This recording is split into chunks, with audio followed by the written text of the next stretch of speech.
La sensació és que, si bé els arguments que se'ns dona per retirar aquesta bonificació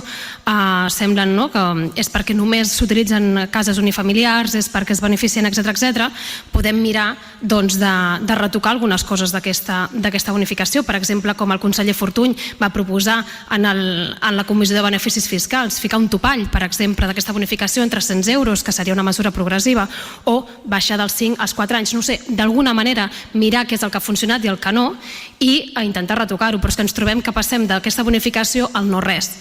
Per tant, el que nosaltres creiem que s'hauria de fer és no eliminar del tot aquesta bonificació, al contrari, mirar per què no s'han adherit edificis, comunitats energètiques, els edificis municipals, i treballar en direcció a que s'implantin més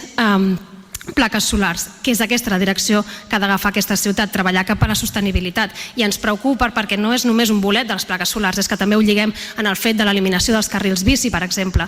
Aquest estiu ens hem hagut de reunir d'urgència perquè han canviat els hàbits de les persones quan van a la platja, perquè tenim un canvi climàtic que no està a les portes, l'estem vivint, tenim la soga al coll, i aquestes mesures que estem prenent tenim la sensació que estem tirant absolutament cap enrere. Estem reculant en les polítiques que van de cara a la sostenibilitat i a treballar cap al canvi climàtic.